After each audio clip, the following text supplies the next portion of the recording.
Welcome back, weary travellers, to another episode of the Hit or Miss Doctor Who podcast and another examination of those chilling metal menaces, the Cybermen. And just call us Lara Croft, because this week we're going Tomb Raiding. That's right, we are looking at second Doctor adventure, the Tomb of the Cybermen, missing for years, then discovered, and what do we think of it? We'll find out. But first of all, let me introduce myself. I'm semi-regular host, Michael Wilson. Hello. I am joined by my usual semi-regular co-host, DK. So how are you doing, DK? Looking forward to this one? Yeah, I am actually. It's, yeah. Awesome. Great, that's cool. And we are joined by two fantastic guests. First of all, making her triumphant return for just the second time after examining a former classic Who in the form of the 10th planet. Welcome back, Lynn. Welcome. Well, hello there, people. How are we doing? I'm good, yeah. I'm looking forward to talking about this one, and I get the feeling you are as well, as a confessed Patrick Troughton and Jamie fan. Oh, God, yes. Let's just get our teeth into it. Oh, we will, but we'll get there. But we have our usual things first, of course, as I'm sure you remember from 10th Planet recording. But yeah, we'll jump into that later. And also joining us, another semi-regular guest, welcoming back to the podcast, Tobi. Welcome. Hi, glad to be back for I don't know how many times. Oh yeah, that's why I said you're just a semi-regular at this point. I've lost count of how many times you've actually been on, but that's cool. I'm looking forward to your thoughts on this one as somebody who's not seen all of classic Doctor Who. So. I had seen this before. Had you? Oh, okay, fair enough. That's I had seen this before. But I didn't remember anything. Well, I remembered things, and then I watched it, and then I noticed I didn't remember them actually. I literally invented scenes I was sure were gonna happen, and it's like, oh, this never happened. This said, oh, okay, interesting.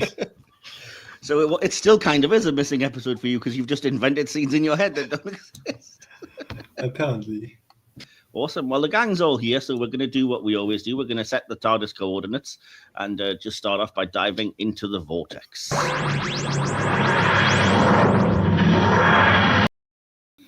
Ooh, cue sound of warp, warp, warp. Well, if you listen to our 10th Planet episode, and if not, why not? Go back and do that. You'll know that we've already had, Lynn's story of her introduction to Doctor Who, favourite things and favourite Cyberman episodes. So I'm sorry you'll have to take a back seat on this one, Lynn, because we've kind of interrogated you already for this. And yeah. And Tobi, I know we've definitely asked you what drew you into Doctor Who and your favourite stuff, but as it is the theme of the series, I do have to ask, do you have any particular favourite Cyberman stories or story arcs or even moments that you think are your favourites or are best? Let me just collect for a minute what Cyberman stories all exist, and then I can tell you my favourite. It doesn't matter if you don't know the exact titles, if you can think of moments or anything that stands out in your mind. I mean, the first time I watched them was in Rise of the Cybermen Age of Steel, which is a pretty cool story, which I think you're doing next week, right? It will have gone out before this because we're recording in a weird order, but yes. Okay, whatever. I'm trying to think of anything interesting to say. What are some of your favorite things? I really like World Enough and Time and the Dr. Ford. I think I've even mentioned this as my favorite episode back in the day. Yeah. Well, it always changes, so I don't know if I said that back then, but could have. I know it's very popular with everybody. It's a favorite of everyone, I think. So, yeah. Awesome. And that's fair enough. And have you seen all of the classic Doctor Who Cybermen stories? Or yes, actually, I have. Oh, I have something interesting to say, actually. Okay. Because I don't know who it was. It was some person on Twitter before Musk, before everything, years ago. Some person on Twitter did they decided, I'm going to watch all the Cyberman stories and doing reviews or stuff. And I was like, let me join. So actually, I have watched all the classic Who and New Who. Of course, I watched all of New Who, but all the classic Who Cybermen I did watch then. Okay, cool. And do any of them stand out in your mind, or you just not trust yourself still when it comes to remembering them? I remember really liking Wheel in Space. I know it's missing, but okay. The one, I know what you mean though. The ones you can see, and then the sort of reconstruction yes, telesnaps and things. Yeah, I remember liking that one as really well. Liking that a lot, and I really remember not liking the invasion. Really? Oh, okay. It's quite popular, I that thought one. it I'm was so surprised. boring. It is long, I'll give you that for sure. Yeah, it goes on for a while. But, okay, that's fair enough. And yeah, do you have a favourite new Who Cyberman story? Or what, is it just World Enough and Time? Well, Fair enough. I mean, Cool. probably mainly because of the master stuff in that, but the Cyberman stuff is pretty solid as well. The design is really cool, and it's a really creepy effect. And Oh, yeah. Yeah, we're going to dive straight into the section that gives the podcast its name. Hopefully the legendary hit or miss section. How I hate these hit or miss performances.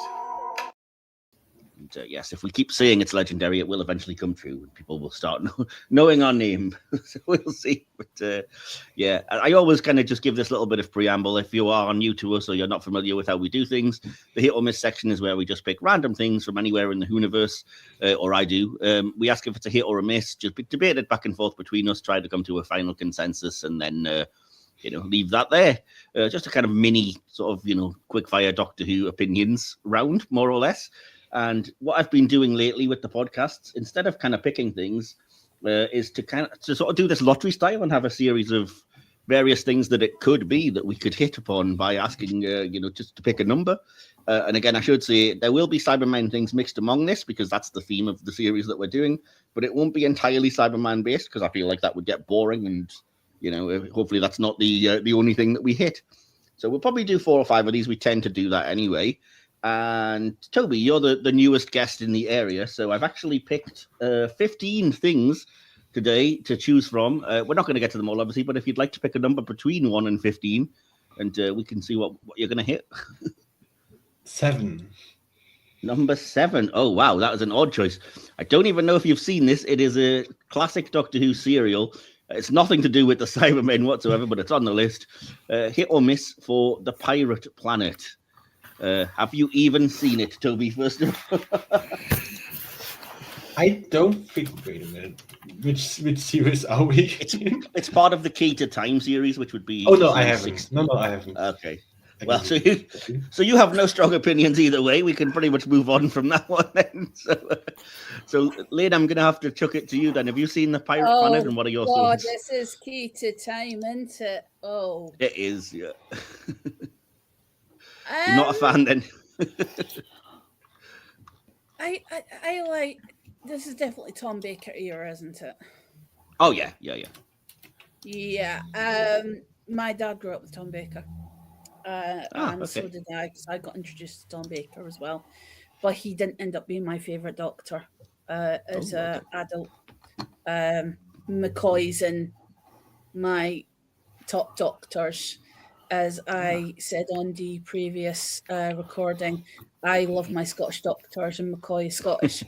So there's nothing that he hasn't done. Time in the Rani isn't as bad as you think, as long as you take it as a standalone. And that's what I've found. So, yeah. If you're talking about the Keys to Time, you're talking about White and Black Guardians, if I remember correctly. Yeah, I mean, that's the overall idea of the season. Doctors. I kind of like the idea. I like the Pirate Planet. And I think, didn't Douglas Adams do something about the Pirate Planet, a book? He wrote the story, actually, the Pirate Planet. It's completely credited to him. So yeah. And I love Douglas Adams. Huge fan of Hitchhiker's Guide to the Galaxy. So excellent. It's a hit here. Okay, cool. That's fair enough. And what about you then, DK? I'll come to you next. Pirate Planet. I know you've probably seen it.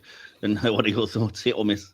I kind of like it. It has its good moments. I think it's quite overrated. I'm not a big fan of the Key to Time season in general, to be honest. But I think this is one of the better stories out of that season. But I don't know. I always heard really good things about this growing up. So when I finally saw it, I was kind of underwhelmed.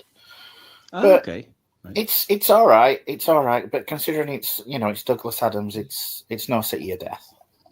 No, which isn't even credited to Douglas Adams, of course, because of the whole various controversies and other people writing and stuff. But I'm going to give it a hit because it is decent. I just think it's not necessarily my cup of tea, so it's a tentative hit for me.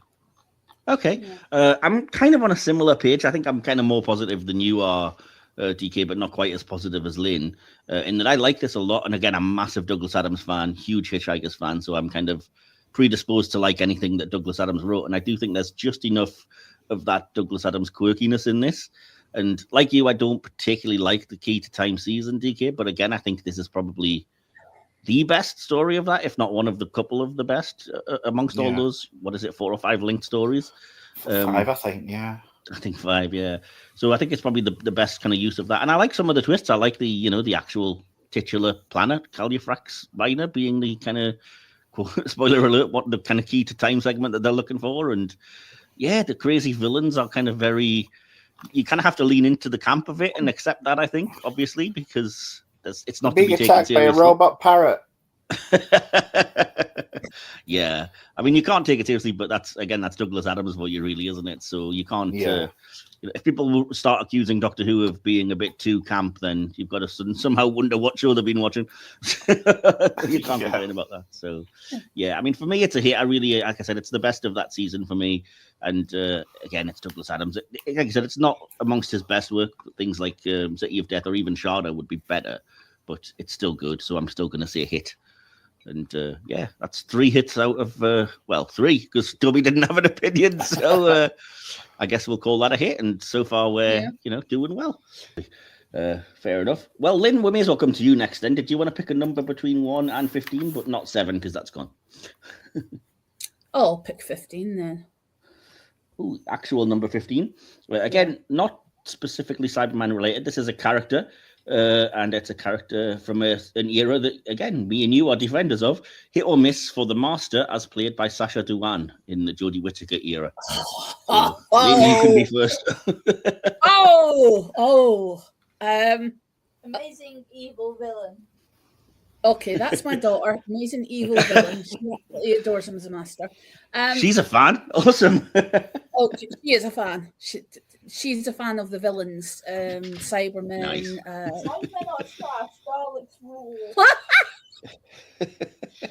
Okay, right.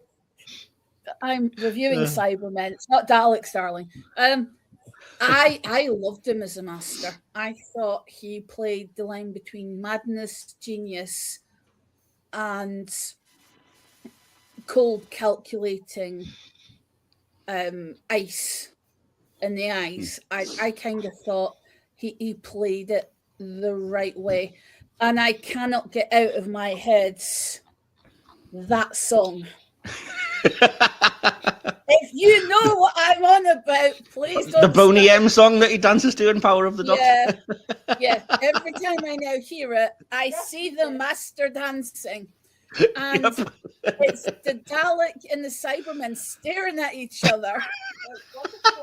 The way to do a double take and then look at each other like, what's this? So every time I hear that song, you have this wonderful man to thank.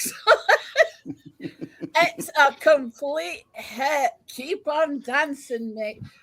I can only imagine him and Missy and John Sims dancing at the same time to the song. Oh yeah, I'd love to see him and Missy teaming up just as the craziest of the Cookie Monsters video. Oh God, yeah, I could imagine Missy doing it. That's the thing. Yeah, exactly. That's good. Well, I think we can safely say an unqualified hit on that one. It's definitely an unqualified hit. Yeah, very popular with you is this version of the Master. So, Toby, over to you next then. Excellent. Toby, what are your thoughts on this version of the Master, hit or miss? I think it really speaks to his performance that there are so many writing issues in his immediate vicinity, and still the performance is really good, and I enjoy him. So yeah, fair enough. Yeah, because like the worst writing things of this era happen in his vicinity always. I don't know, but his performance is good. I don't have any problems with him, and I don't even have any problems with the writing of him specifically, just of everything surrounding him. Well, you're not. I mean, obviously, you're not going to be a fan of the timeless child twist, I would No. assume. So that's fair enough. But Spyfall, For I other thought reasons than everyone else, because I don't care about the law, and it's just yeah. I mean, that's fair enough. it's Yeah, a dump that I didn't need, and it's not that it's insulting. It's just I didn't need it. We No, didn't but need to do I all mean, that. your criticism is one that I kind of agree with, which is just they haven't done anything with it, which is disappointing. Because if you're gonna make a bold swing, then let it matter, and it kind of still doesn't. So I'm with you on that one in that regard. But That as and well, again, but that also the Anyway. episode itself is just one huge dump. yeah, Oh, yeah, Lord. it is. Like, the second one, I guess. okay. I'll Yeah, agree the with second I'll agree with it's one huge dump, but for different reasons. How The very second dare one, you? of course, Ascension of the Cybermen is actually pretty good Yeah, as a thing of Yeah. itself. Just the thing it leads to is, well, But in terms of this master, you must. I mean, do you dislike Spyfall? Because I thought that was fairly popular as a story. I'm fine with it. Like, it's okay. I'm not the biggest fan. And Well, okay, the only other appearance would be the Power of the Doctor, which I know you're going to love because it's me, and if you don't, I will come round there and hurt. yeah, Power of the Doctor. I mean, Power of the Doctor is like, if you actually look at it, you probably find a lot of issues with it, but it's just so much fun that you just do not care. Yeah, exactly. It's a love letter to fans, I think, it's more than anything, isn't Yeah. it? So anyway, so we're landing on here, I think, for the character of the Master, even though you don't love all of the stories and things that he's in of this version of the Master. Anyway, is that fair to say? Yeah. Overall, I'm going to agree with it. I'm not going to say Okay, this. so DK, are you going to keep this positivity party going for the Sasha Dewan Master? Maybe not. Oh! No! Don't get me wrong. I love Sacha Dhawan. I think he's a fantastic actor. Mm. I like his performance, like Toby said. I just, I have problems. Well, I mean, you know that. We know that. Right? But I don't like that they return to the well so quickly after the Doctor falls. I think that quick. it was like less than 2 years. It was just I kind of hoped. I mean, it's never going to happen in a show like Doctor Who. It's like Hollywood. You have a decent concept, you're going to run that shit into the ground. But I kind of like the. I think the Doctor Falls would have been a fantastic end of the Master's story. Wow, that would have been bold, but okay. It would, and I think it could have. I think it could have worked. The whole, Missy actually turning round at the end, and so I thought that was a really good ending to the character. I thought just leave it at that. Don't ruin it. And then of course, Chibnall came along, and Chibnall's Chibnall for me ruins shit. And this was the first. The writer of Cyberwoman? How I could know you? it's hard to believe. This was like the first signpost that it was just like, oh god, So, I mean, I'm a Chibnall defender, but it is sometimes funny to mention his worst work. I'll be honest with you, but yeah. I don't know. I could have done with him being another kind of Time Lord and stuff, but it just felt like law of diminishing returns as far as the writing goes. I think he would have been perfectly fine, like I said, as another Time Lord. His performance is fantastic.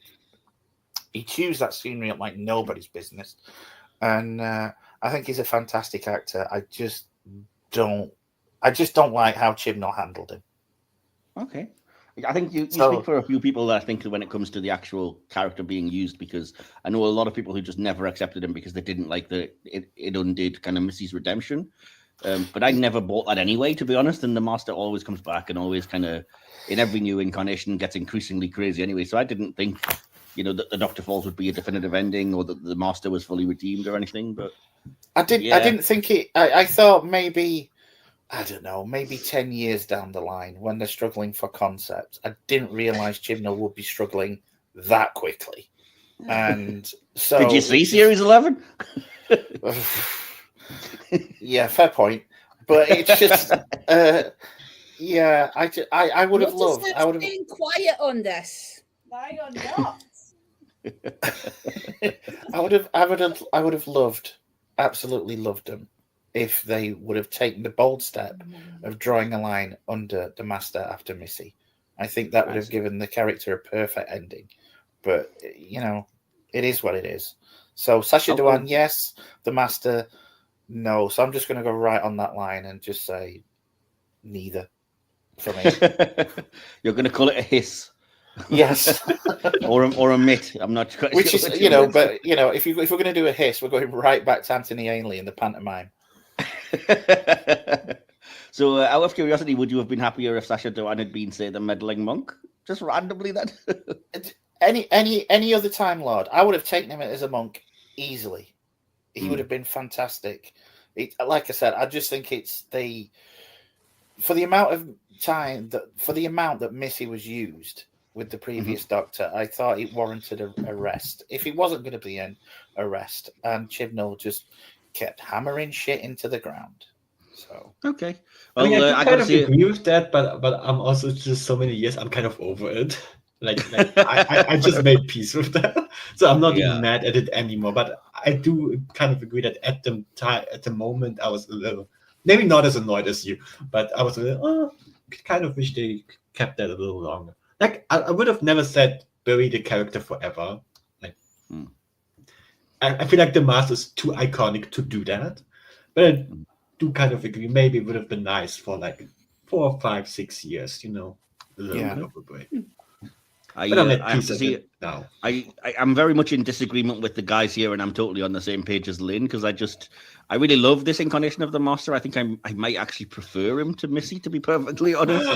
I think he's he's a fantastic. No, Mikey. Oh, calm down, jeez. I did say might. Jesus. I have poked the bear. Oh no. She's a Scottish Master. And she's female, so she's more dangerous. No, yeah, I love Sacha Dhawan's portrayal of the Doctor, and I think, like I said, it's the perfect kind of unhinged, where you just kind of, you can't help but be a little bit charmed by it, and at least you can't take your eyes off him, kind of thing. He's got that kind of charisma, and as you said, even when he's doing ridiculous things. Sorry, you go, Sin. Can you imagine him saying, "Oh, trust me, darling, you'll be perfectly safe"? Exactly, yeah. You can kind of, but you can kind of imagine how you would be hooked in, and he's got that kind of almost hypnotic thing. I mean, not literally the way that the Master used to do, you know, hypnotizing people, you'll obey me and whatever, but he's got a bit of that, like I said, charisma, that riz, as the kids would say. God, I'm never saying that again. Good God. Just admit it, there will never be a better Master than Eric Roberts. Oh, well, he does always dress for the occasion, but jeez, I physically groaned in the cinema when he said that line. But no, I love Sacha Dhawan's portrayal. I'm a fan of, I think, all of the episodes he's in, unlike you guys, and I just think that portrayal is excellent, and I could watch those episodes over and over again, and he's one of the highlights of it. So boring, but I'm going to say hit, and I think that's going to make a hit overall, despite a couple of pretty lukewarm opinions. So. Hey, I ended on hit. Oh yeah, DK ended on neither hit nor miss, because he's currently got splinters in his ass from sitting on that fence. But just call me the Keir Starmer of Doctor Who. Good Lord, man, you're not that bad. Suppose it's better than being the Farage of Doctor Who, but you know. Oh God. Anyway, DK, it's your turn to pick a number between 1 and 15, please. We haven't had any Cyberman related things yet, so if you could try and hit something Cyberman. I'll go number 3. Number 3 is Cyberman related. Weirdly enough, this just came up in our conversation. It's a Cyberman serial from the classic era, so hit or miss for Silver Nemesis. And yet again, DK, you picked it, so somebody. I've already said. We've kind of already given our thoughts, like, but that's a hit for me. Next. Oh. Yeah, I mean, we've literally gave our thoughts without intending to. I think me and you are the defenders of this. I like it. I don't mind the silly, you know, time traveling witchy type stuff in it, and I love the Cartman master plan stuff like you. So yeah, I think we're both going to say hit, basically, DK. Yeah, pretty much. Well, that covers us then. So, what about you, Lynn? I'm going to come to you next. Thoughts on Silver Nemesis and hit or miss? Yeah, okay. But you're going to guess where this is going, aren't you? Hits. It's just because McCoy. It's a Scottish doctor. It's McCoy, though, and it's a fact that Ace is shown to have a bit more of a backbone than people actually realise. She's not just a pretty little thing. She's made of tough stuff, and she always shows it. She's not one of these, like the female companions that used to just scream, help me. Run away, look pretty.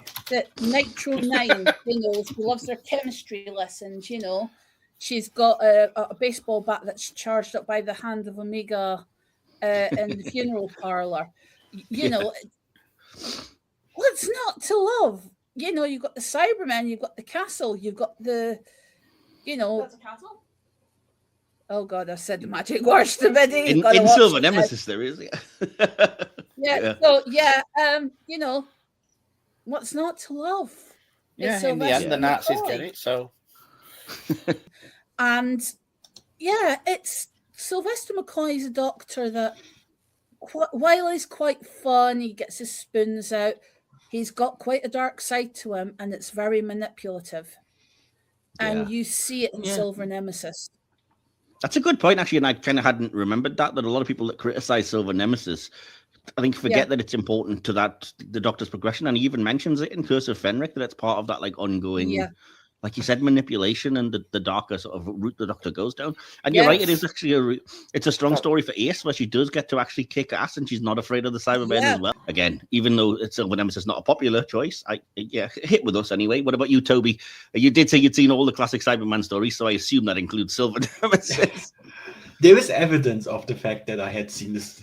So, in other words, you've seen it and rated it, but you cannot remember it. No, but I did write something down for it, because I did do reviews of the Cyberman story. So, okay. Cool. So you're just going to have to trust 2019 me that it knows everything, which for Tomb it didn't, but maybe I was right for this story, and I said that it's a weird story, but a positive weird.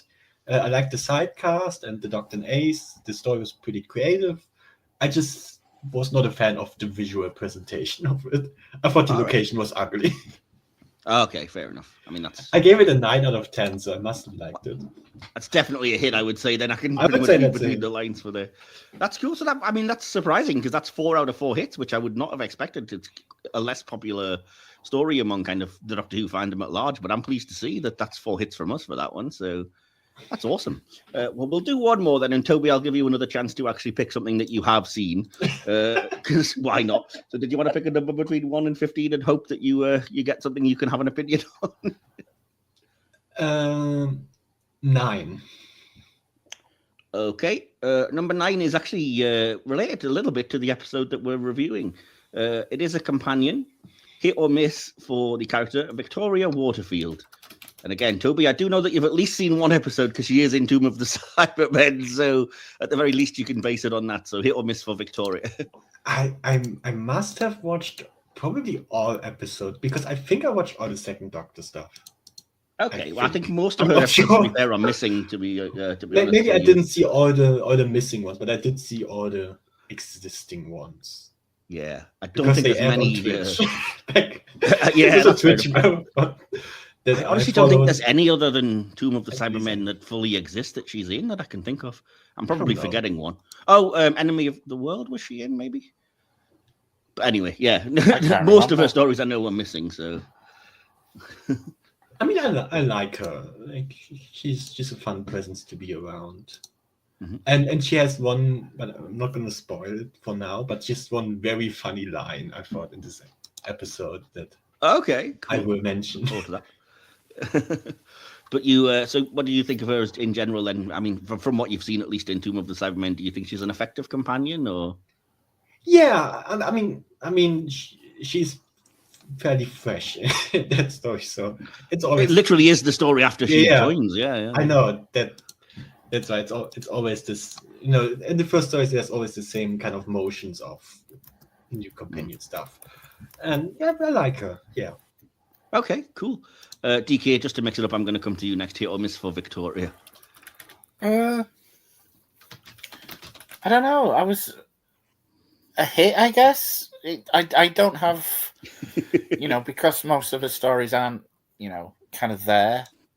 I mean, I was always more of a Zoe fan, if I'm being honest. It was the catsuit, wasn't it? It was the catsuit. It was that floating console. That's what sold it. Yeah, she's okay. She's. I do like. Weirdly enough, I do really like her in this particular story that we're talking about today more than I do maybe some of her other stories. And I don't know how much you tie into tie-in canon and stuff like that. Not too keen on the way she ended up.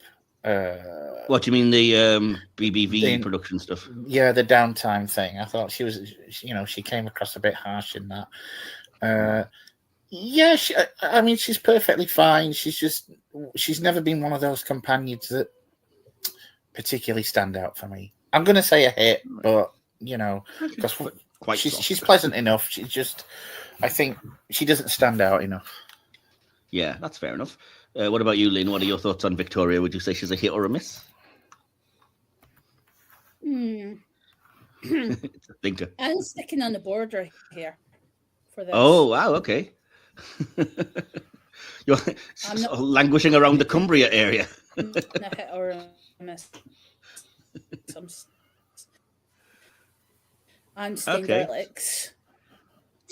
She seems to be too much of these Victorian heroines. Like she's the one held hostage. She's allowed to show a little bit of intelligence, and then she's revoked back to the female role. She's rescued at the end. And I'm just kind of thinking, well, you could have done more with her in that story. So then you kind of, she's entering the TARDIS. She's not, because of what's happened, she's not actually wondering, oh, this is an amazing TARDIS. She's just like, she just kind of takes things as she actually sees them. I don't know. She's a lot stronger than I would have expected her to be across. There are the gender roles, which are, again, followed. Yeah, they're up the time, Yeah, but they still rankle. I don't particularly like them, especially with what happened to Maureen O'Brien. That is a very sore point. But like I say, producers and story writers, I'm not going to say anything on that. Like I say, we on another podcast that I am part of, third season is a difficult one to do because it's not reflective of the time that we're living through now. It's of a different era altogether. I think. And I mean, even in Tomb of the Cybermen, I mean, there are moments where it's like, even the women are going to go down? Well, of course, the women will remain here. And I'm just like, oh, good God. 1960s, isn't it? You see, if you were to do a story like that and say you had Ace would be the first one down with the baseball bat. Yeah, exactly. Whereas you're looking at Victoria, and, she's getting out of Victorian garb, and she's got little nurse's watch because you didn't get watches until the First World War that we know of. Because it was for the soldiers to easily tell the time and for them to carry it better. So, technically speaking, she does a lot more than you would expect a female role to do, especially when she's coming up against a female nemesis, which is a good aspect of it. Yeah. But other than that, she does develop a little bit of a backbone. And there are quite a few sarcastic comments, which are quite funny, which I'm sure Tobi has picked up on as well as me. And I'm kind of sniggering when I hear it, and I'm just thinking, yeah, you really deserve that, mate. So, I kind of think she develops as she goes along in this story. I would like to have seen more of it, but it's nice to see what I've seen, but I would have wanted more. That's fair And enough. that's why I'm So staying on the fence. you're remaining kind of on the borderline of hit or miss in that case. Then that's fair enough. Yeah.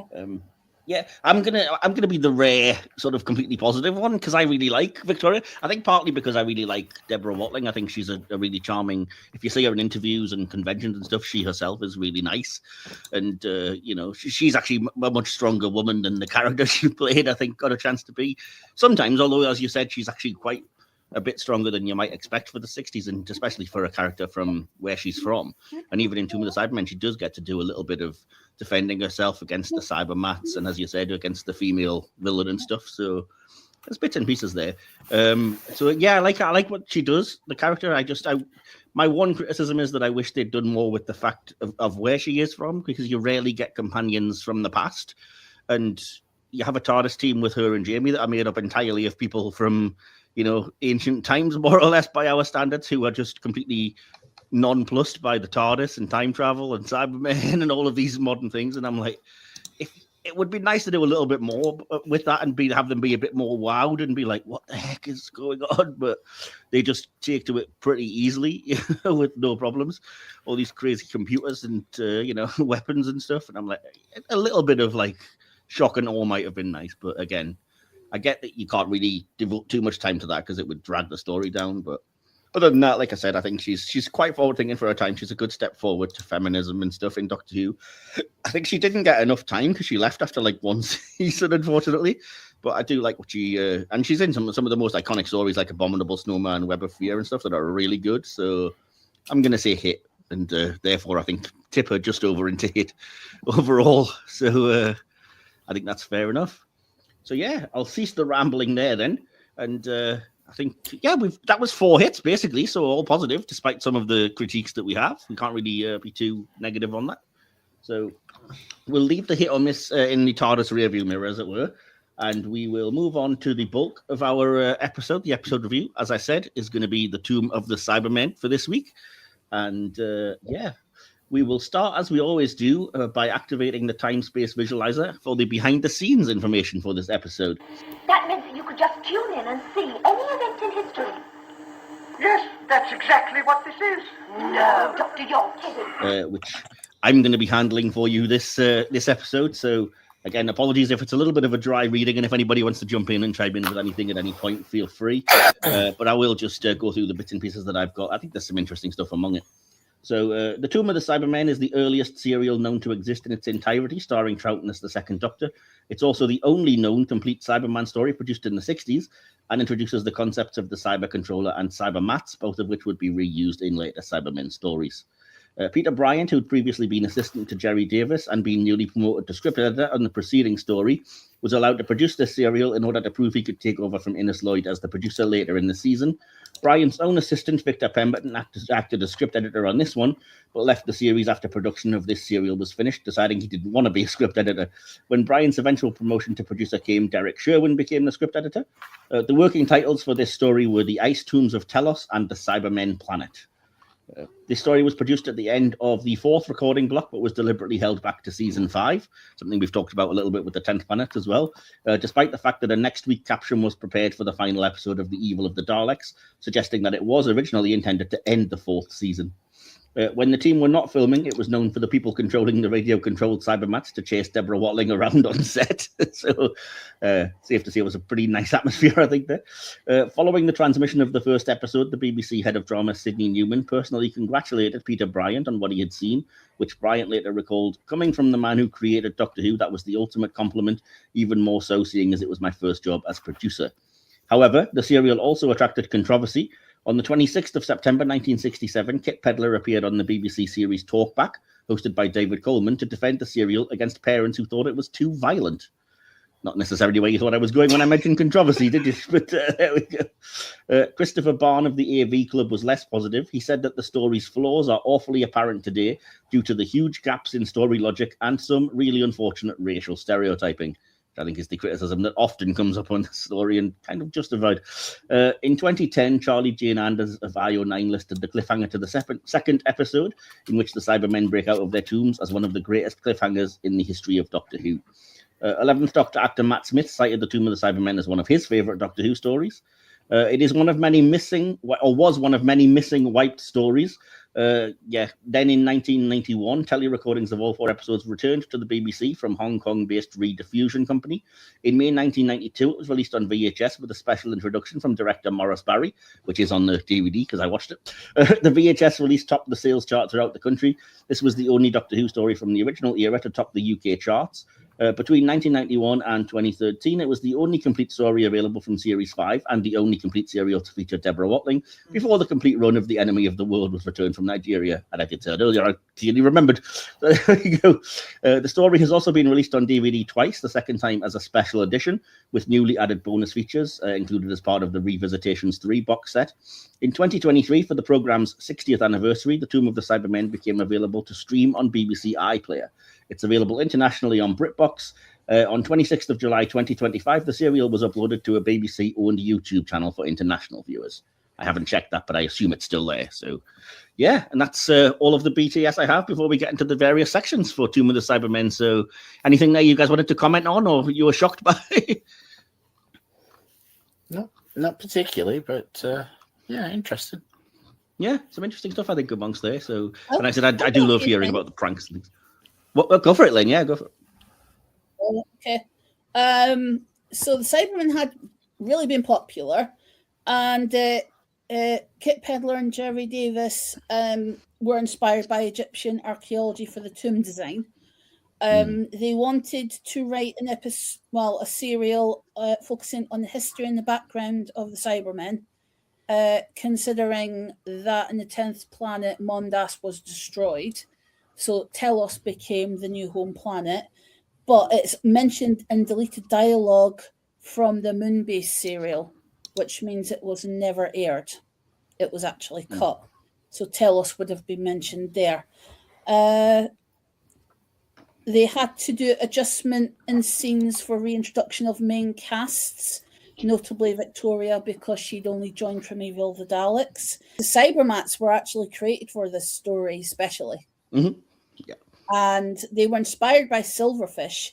And Pedler and Jerry Davis were looking at the potential for them to be toys in line with Dalek memorabilia. So that didn't happen, did it? Toys. Some viewers actually thought at the time when they complained that the story was too violent. Yeah. In 2009, Mark Braxton from Radio Times highlighted Troughton's lines and interaction with Fraser Hines as a highlight. Let's see what else I've got. There was written praise for the Doctor and Victoria scene. I'll get to that. Sure, a lot of dislike for the elements that were racially insensitive. Definitely, Again, it is of its time. Yeah. It was filmed June to July 1967. In that one period, it was filmed at Gerrard's Cross Sand and Gravel Quarry in Buckinghamshire. Of course, it was a quarry. Yeah, of course, it was a quarry. And the 14th of that month, June, saw the tomb scene filmed. And as we all know, they filmed it one way and then reversed it, them going back into the tombs and then being refrozen. Pretty obvious. Yeah, so it was a 4-level vertical stage. If you've got vertigo, you've got problems. And they used the plastic film on the individual cells, which would become the tombs. It worked for what it needed to, I suppose. Mm-hmm. Yeah. Awesome. Yeah, I don't think there's much that will surprise us. We'll probably get into a little bits and pieces about it when we dive into the writing, especially the likes of the racial stereotyping, which is very unfortunate, and things like Victoria being a new companion and stuff like that, the key scenes. But before we do all of that, I do like to obviously start this, as we always do, by going around and just asking what everyone's first impressions were of the serial. Can you remember the first time that you saw Tomb of the Cybermen and what you thought about it at the time? And Tobi, I may come to you first because it feels like your opinion may have changed from the first time you saw this. So can you remember that first time and what you initially thought of it? And obviously you can tease what might have changed if you like. I do not remember. I just remember the score because I have an Excel document with my old scores. I just found it. Okay. So I don't remember, but I did. But according to this document, I gave it a 10 out of 10 back in the day, and I do not agree with that anymore. Okay, so it's safe to say that won't be the case anymore, at least then. No. Okay. Can you remember what might have impressed you, or just no memory at all? Oh well, we'll move on in that case, and then we'll get your opinions on it now as we go. DK, over to you. What did can you remember the first time you saw this? Sorry, and what did you think of it when you first saw it? Yeah, I think I was one of the people that picked it up on VHS when it was released. Wow. Because again, I don't know whether it's because at the time it had been kind of overhyped as this, nearly recovered episodes and that kind of thing. I was really excited for it, especially being a Cyberman one. But when I watched it, it didn't kind of live up to. Oh, you're such a bummer. I'm going to stop having you on these episodes. I am. First the 10th planet and now Tomb of the No, but this one has grown on me considerably over the years. I mean, when I watched it the other day, spoilers for later, I did thoroughly enjoy it. So, yeah. I think you did message me and say I'm actually really enjoying the Tomb of the Cybermen this time around, which I was like, meaning you didn't before? Yeah, like I said, it's... yeah, I've got it. Sometimes I'll be in a better mood to be receptive to certain stories than I have been. So, okay, that's fair. I don't have anything exciting to say about Tomb because it is exactly the same as 10th Planet and all the other classics. I know that it would have been after I'd gotten heavily into New Who that I went back and watched, like I said, all the Dalek and Cyberman stories. I almost certainly picked up the DVD. I had no idea it was even a missing episode because it was obviously way after it was recovered. It would have been at least 14 years probably after that, but I watched it. So, but yeah, no, Tomb of the Cybermen I really liked the first time I saw it. As I said, I wasn't always on board with the pacing and everything of the classic serials, but I think this one does quite a good job of being quite modern in that regard. And as I said to you, I think it might have been during the 10th Planet recording, but off air, DK, that I like a lot of it, but it's painfully apparent, unfortunately, that it all takes place at like Lime Grove Studio D. Yeah, it's quite clearly all on a studio set, which is the one thing that's just like kind of defeats the point of this expansive, massive tomb full of traps and everything, where you're just like, you're clearly just in one little set. You're not fooling anyone. Yeah. Anyway, so yeah, what about you, Lynn? Do you remember the first time that you saw Tomb and what you initially thought of it? I loved it the first time I saw it. I just thought, oh God, there's a pair of doors. Is it going to be really easy to open the doors? No, someone gets killed. This is Doctor Who. Of course it's booby trapped. Are you lot thick? This is a tomb, in Egyptian times, they used to set up traps for people that used to raid them. Like sand traps and holes in the ground and things. So I'm just thinking that, so even in Egyptian times, they were trying to stop tombs being raided for all the gold, and they would have guards standing outside for a period, and then, there would be things put in place. I'm just thinking to myself, gee, it's a tomb. I wonder what's going to happen here. Oh no, they got attacked. They got stuck in a trap. Yeah, and it's kind of like all of a sudden he touches the door and he's dead. He's been fried. But, well, how the hell is he supposed to open the door? You undo the electric or whatever it is that the Doctor does. Yeah. But I mean, it's not like the Cybermen don't announce whose tomb it is. They have great big pictures of themselves right outside the door. I was wondering that. I went, who designed the Cyber logo? Do you like it? I mean, we see the cyber soldiers and the cyber leader, but we don't see the cyber artist, the one who that's going to paint all the tombs. Another artist replaced by AI. When Oh, that's a good one. Oh, Toby, that is amazing. That is the mic drop moment right there. I just think this is it's an important story. Mhm. I think it's really, really important because one,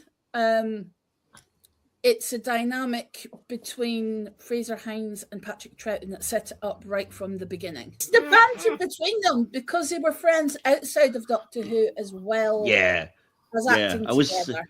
I was just talking to DK about that before you guys came in off air, and I said that in the course of my research, I found out that bit where they kind of accidentally hold hands and then don't was something that was worked out between Troughton and Fraser Hines and wasn't part of the script. But they knew that, like, because it's the 60s, they wouldn't, they're not going to stop recording everything and remount it and be like, that wasn't part of it. So they were like, let's just do it as a bit of fun, and it ended up staying in the episode, which I think is great. Yeah.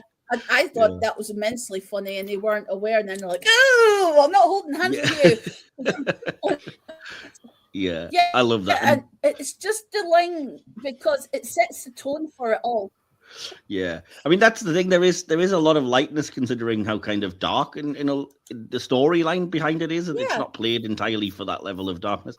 I mean, I even said I love the line at the beginning where Victoria's changed into the more modern clothes, and she's like, "Isn't it a little bit short?" And the second Doctor's just like, "I shouldn't worry about that. Look at Jamie's talking about his kilt, Yep. Okay, we're starting as we mean to go on here, aren't we? With a bit of and then Jamie's about to go, and he goes, "Oh, you're fine." Oh, yeah. There's a few moments like that with Jamie as well. Like, as I say, they don't always play into him being like, from the past or whatever. But there is a few moments when they're trying to explain like complex, computer logic and stuff. And Jamie's like, "Oh, I thought that's what it was. Yeah, just like, you hadn't got a clue." Don't pretend. I mean, we'll jump into the various little sections. We'll just kind of take the conversation as it goes. So the first thing we tend to talk about is the writing and the plot. I mean, the first thing that's worth mentioning is obviously you kind of touched on it, but like the story starts off before we even get to the Cybermen as kind of a Hammer horror mummy's tomb or Indiana Jones, Temple of Doom type story. So I'm going to just have to ask, do you guys think that a part of the story is effective? The kind of tomb raiding and the traps that have been set for them and stuff, and does it really meld with you with the Cybermen stuff? And Toby, I'm going to come to you first. Why not? And ask you what you think about that one. I mean, it's a cool concept. I have to say, this whole Cyberman tomb thing is a cool concept, and I mean, I think the whole traps thing is decently done.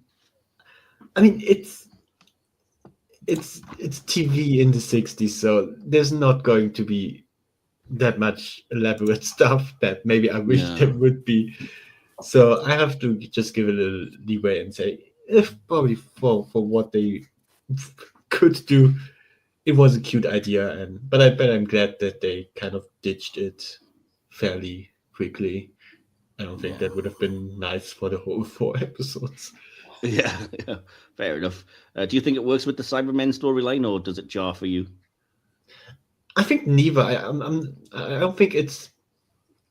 I don't think there's like any benefit of the compatibility there, but I don't think it's harming it.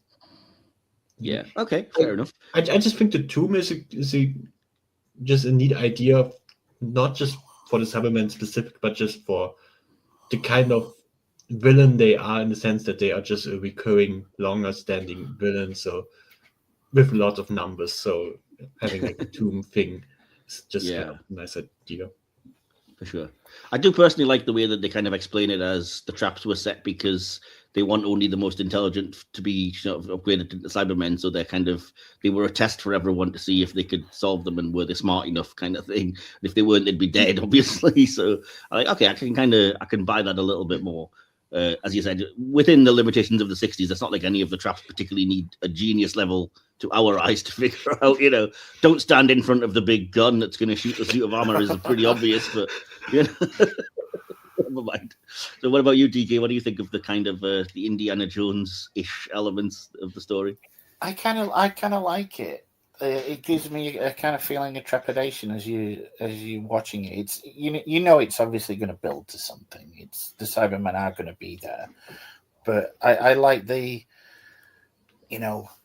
are they there kind of thing. I always like that kind of setup in movies. They discover the ancient tomb and they go inside and they're trying to find their way and there's all these traps. I like it. I think it sets up the rest. You just love Alien versus Predator, don't you? Anyway. Fair enough. So I think, we've kind of covered that part of things. So the next thing I was going to mention was there's a kind of a famous scene in the episode which doesn't really have anything to do with the main plot, but I think is kind of a highlight, where the Doctor kind of just sits down with Victoria and she's dealing with the loss of her, as you mentioned earlier, her father, and the fact she's got no family, and she kind of explains to the Doctor, you must remember your family, and he explains, I can, but I have to really try, etc. And it's one of those things where that part of the storyline is something that would be quite easily cut, but I'm glad that it wasn't.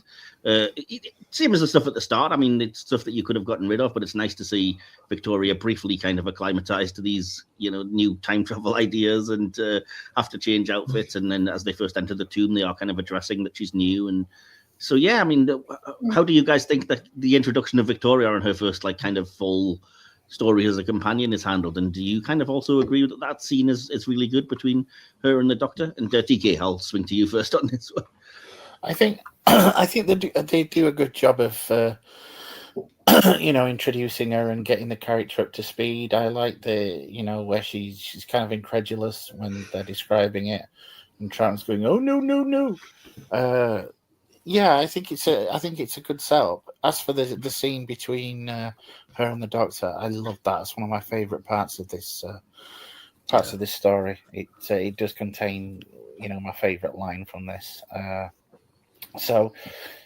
think they do a good setup. I'm not so sure. I mean, I know they're trying to get her up to speed with the serial itself. I'm not so sure Victoria would have gone straight from her period dress to a miniskirt kind of dress. Yeah. I think she would have been, especially with her attitude at the start, I think she would have been a bit more coy about that kind of thing. I can see why they did it, but I do love the whole, bringing her on board, introducing her. They've got that little bit of a banter. Yeah, I think it's quite a decent setup. I think if this was one of the first episodes that you saw, it would also be quite a handy little introduction to any new viewers at that point as well. Yeah, it's true. Yeah. What about you, Lynn? How do you think the introduction of Victoria, well, not introduction, but you know what I mean, like the first full adventure off Earth, as it were, is handled on the Entomb? It's handled well. She develops at, I think, the right pace. She looks as though she's floundering a bit at the beginning. Obviously trying to figure out what to wear so she doesn't feel embarrassed. They don't know what they're going to be facing, so just something obviously to help her cover up. And if that's the longest length dress they've got, then that's fine. Bear in mind this is the 60s, so she's kind of she's floundering a bit. She doesn't know how to place herself. She doesn't have the resource. The resilience and the resourcefulness of Jamie, because Jamie at this point has been through enough adventures. Definitely. Whereas Victoria's just lost everything.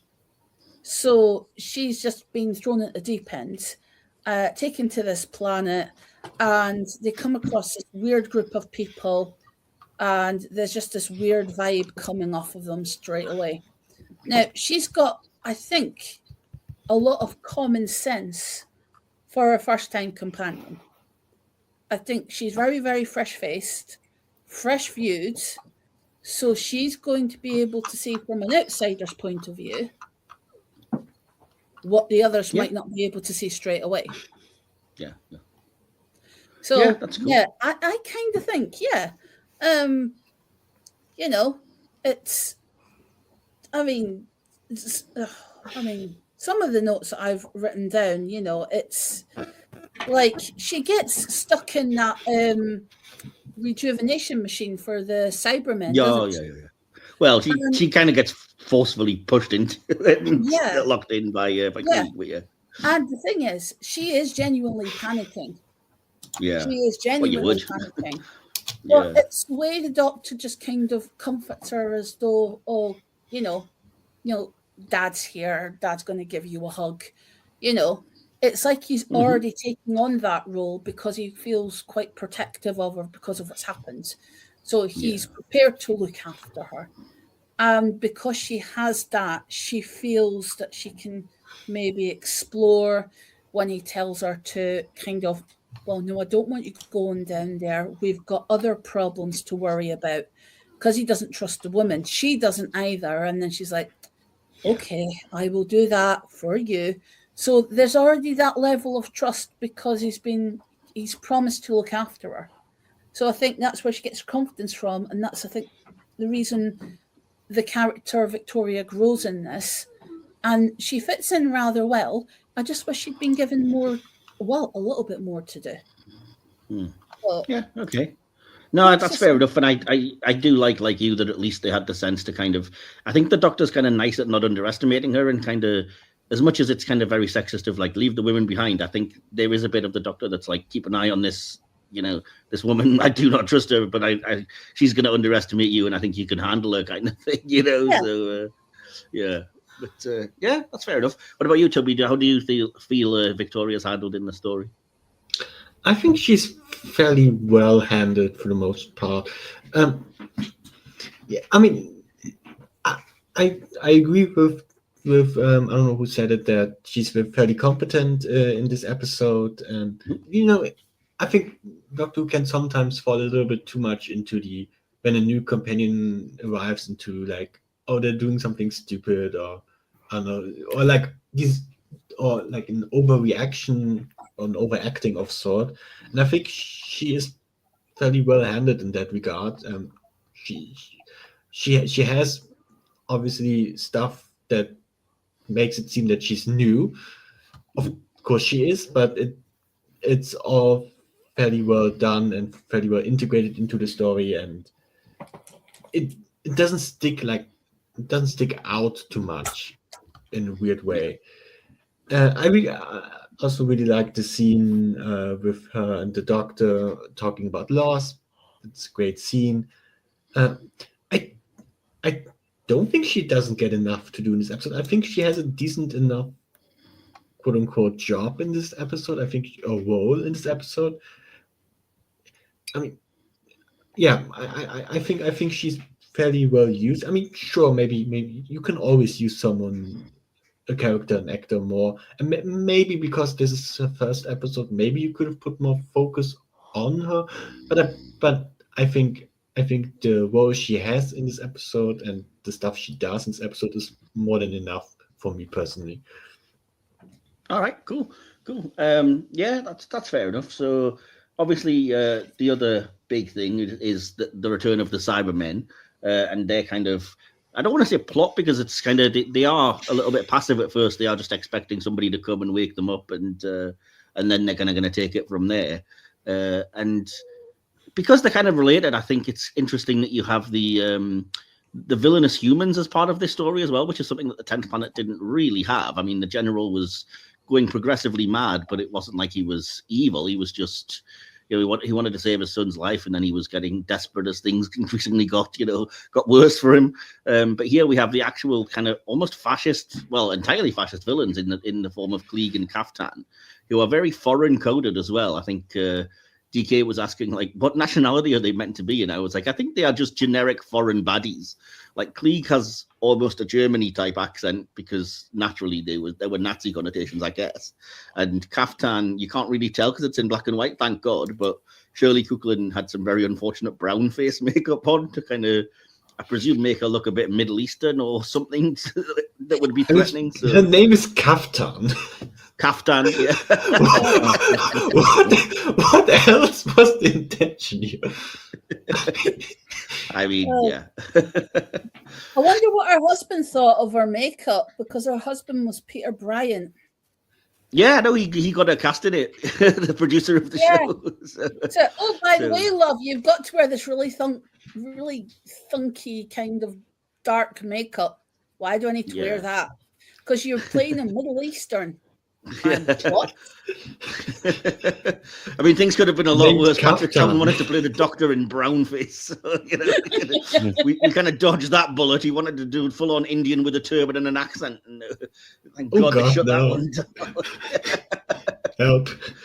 Yeah, let's not even go there. But no, I mean, it's interesting to me that they kind of, like I said, they have the similarities between the Cybermen as kind of this force that just wants to make everybody like them, and the kind of humans that are ascribed the same motivation by the Doctor, where he's like, oh yes, no one can have a single thought that isn't what Eric Klieg thinks and whatever else. And I found it an interesting juxtaposition for the first time that you get, like I said, this human villains and the Cyberman villains. And yeah, just in general, how do you guys think both of those storylines are handled? What do you think of the Cyberman's overall plot and the human villains plot, and the way that they kind of feed together? And yeah, Toby, I'm going to come to you for those big thoughts, I think, first of all. Oh, I think you're going to disagree with me, because I did not really care for the sidecast that much, honestly. Okay. I mean, a lot of them are cannon fodder, I'll be fair. Like, there's a lot of them that don't have much. Especially those are very, like, just there. So you don't like the kind of the human villain plot is more or less what you were. Yeah. Well, I like the idea of it and the parallels between the Cybermen. I like the idea of it, but I think in the execution, especially as the episode goes on, and it's like the same plot point for like the fourth time, where it's like they're defeated, and no, they're not, and it's like, please, let's do something else. Like, what are we doing? I just got so annoyed when we got to the fourth episode and it happened again. I was like, come on, like, can we? Like, you could have just wrote that differently, paced that differently, so that maybe the fight against him is longer and it's not back and forth all the time. I thought that was really annoying to me.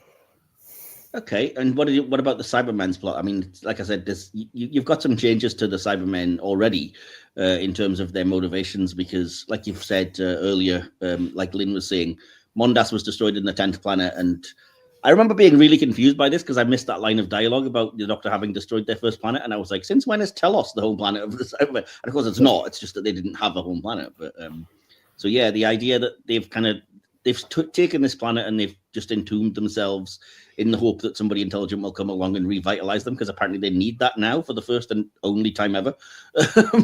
Again, don't ask questions. We'll lean into it, I guess. So they're just hoping to be rescued, and then they can, I guess, upgrade or assimilate whatever these people, build a new race of Cybermen and try to conquer the world. Does this plot line work for you with the Cybermen, or is it just kind of like you think it's just to tie in with, the human ambition guy as well, maybe? I mean, I think it works as a general setup for a Cyberman story. I think that's a neat idea for a general setup. I think it's less that the Cybermen don't work in the story and more that the human characters don't fully work for me, and the Cybermen are just the dominoes affected by that. I think that's the main point. I'm trying to think if there's anything wrong with the Cybermen themselves, but I don't really think so. Okay. Yeah, so the Cybermen worked for you then. They were a bit more effective than the human villain plot. Okay. The Cybermen generally worked for me, and I think any sense of not working was just them being affected by proxy of other stuff not working, and less because there's an inherent problem with how they wrote the Cybermen, more just, if that didn't work, then certain Cybermen stuff also just doesn't work. Yeah, there's an awful lot of convenience, like I said, where they suddenly have weaknesses they didn't have before, kind of thing, and it's a bit odd. But anyway, DK, over to you. What do you think of the Cybermen plots and the two human dangerous foreigner villains? Yeah, I like them. I think they kind of dovetail nicely, and I think it's precisely maybe because you do have that lightheartedness in some aspects within the story that I mean, we were talking about 10th Planet only yesterday, and where when they're saying you will be like us kind of thing, it doesn't ring as. Again, this could just be my my personal thing. Your mileage may vary. I think it comes across as a lot more terrible, a lot more threatening in this, because for the most part, these are what you would term, they're not military people. They're just explorers, for want of a better word. And it is kind of like curiosity killed the cat almost. So, with the exception of the two foreign devils, then yeah, I think it's kind of a horrific thought, really, that they get down into this tomb, they find this, for want of a better term, evil presence that's dormant. That's been dead for hundreds of years, of course, by this Yeah. point. So, It comes to life, and it starts. The first thing it wants to do is make them like you, and I think that the prospect of that is just, it's horrific, and I think it works. I think it works much better than these Cybermen stories where the military are involved, if you know what I mean. right. I think I think I do. Yeah. It takes that kind of horror element and dials it up a notch, because they're not gun toting, they're not let's blast these things. It's just, for the most part, just normal people, and thinking, yeah, we shouldn't have done that. Yeah, So, and they seem more out with their depth, I think, is kind of the point as well, isn't it? Because they don't seem, like you said, they're not like, other than perhaps Toberman, they're not like super strong. We can take these guys on, don't worry about it. It's like, no, you're screwed. You were just, you were archaeologists looking in a tomb, and now they're just like, nice, you're going to become like us, and they don't seem like they're going to be able to put up much of a fight. Exactly. It just, you just get the impression that if obviously, if not for the Doctor, they would have gone within the first few hours. Yeah, of course. Yeah. But I do think it's fairly decent writing, because you do have the lead archaeologist, you have the captain of the ship. They've all got, for Doctor Who anyway, especially earlier Doctor Who, they've all got fairly decent characterization. I mean, with the exception, I found those two particular to be very annoying. I found Viner and the ship captain both to just be really hammy and so irritating. I genuinely cheered when Viner got killed. I was like, oh, thank God for that. I can't listen to this whiny bitch for 1 minute. Oh my God, oh, we're so trapped. Oh no, what are we going to do? Oh no. Oh, shut up. Yeah, it's and I mean, without getting too far ahead and into the acting, those American accents, holy shit! I was just going to say, in the captain, and it's just the sheer. I don't buy the logic of, no, look, listen, I don't want you guys under my feet, and I'm going to fix the engines without you there, because if you're there, it's going to take 10 times longer. So just you stay here in the dangerous tomb with the cyber robot guys, and I'll be over there, nice and comfy and cozy in the ship. Like, what a dick! Yeah, but I honestly, I do think there's some nice motivation behind some of the characters here, and I think it's one of those, when I watch it anyway, it's one of those where I feel genuinely sorry for the innocent bystanders, as it were. Oh, I don't. Not when it comes to the main guy with Viner. I'm like, no, he deserves to die. Stop being such a whiner. Your name is very appropriate, Mr. Whiner. I want to add one little thing. I just also wrote down in terms of the scary parts of the story. I kind of wish that the whole betrayal stuff and just the human actions would have been more secret for the viewer, because I think that could have added to the effect of, we don't really know what is happening here, but it's immediately shown that, first of all, with like, I think a hand is like reaching into the screen. Yeah, of course. But Toby, later, they have sinister foreign accents. They were always evil. and then also when where they're upstairs, while the others are downstairs at the tomb, and it closes. I kind of wish we wouldn't have seen that, how that happened, because Yeah. then it would have added more to scale effect. Oh, what is happening? This close. Oh yeah. And they kind of play it that way, but it's ineffective because we know it's a human action. So I think it takes a little bit of the scary away. Not completely, not because I there's see. still Yeah. the Tomb and the Cybermen are still there, but it takes a little bit away from the scariness of it. Yeah. Okay. Fair enough. I mean, once they do get in, it's more or less parallel. You've got the people that are trying to use the power for their own ends, trying to get into the tomb. The Cybermen are waiting for these people to actually get in.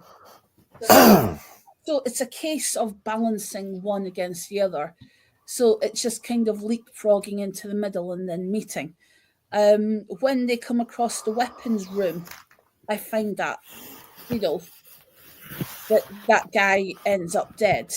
And, you know, it's clearly a dummy, but it's a weapon testing room. And they're like, well, why is there a weapon testing room inside a tomb? Is this a tomb? They're starting to ask themselves. The people that aren't asking this are the two financiers of the actual trip, which is Kaftan and Klieg, because they already have an ulterior motive and they've just brought the dead bodies along with them to cover their own tracks. Because as far as they're concerned, they're the only two coming back. That's fair enough. I think that's the point. I think is the humans have got such hubris because he is like mad, as the Doctor says when he's kind of like, "Oh yes, brilliant, I'll join you." And no, you're quite mad now. I've just realised you're mad, kind of thing. And even like he just can't quite believe that the Cybermen have betrayed him. It's like, no, you made a promise, and they're like, well, we Cybermen don't make promises. Some ideas are just without value. And I think that is the point. It's like he can't possibly foresee that he's just been played, and it's dumb. You know, these ideas of ruling the world. I mean, Kaftan's just as bad. Of course, Kaftan's just as bad. I mean, what she's playing, you know, mother hen, but she's got drugs on her, and she, she does that to Victoria to make her sleep so she can get to the controls and work out something else. You know, how much have they put into this? Have they banked on this to have an alliance with machines that are effectively going to do mass human genocide? And they think they can control machines? Like I said, it's kind of a fascist allegory because the whole point is like when the Doctor says, "Oh, building a better world, but for who?" And they think, "Oh, well, we won't get. You know, the leopard won't need our face. We'll be fine. Yeah. It's just all the other people that will be affected," kind of thing. So there's a lot of that. The Cybermen themselves, and I was asking my husband this because he was watching the Moonbase.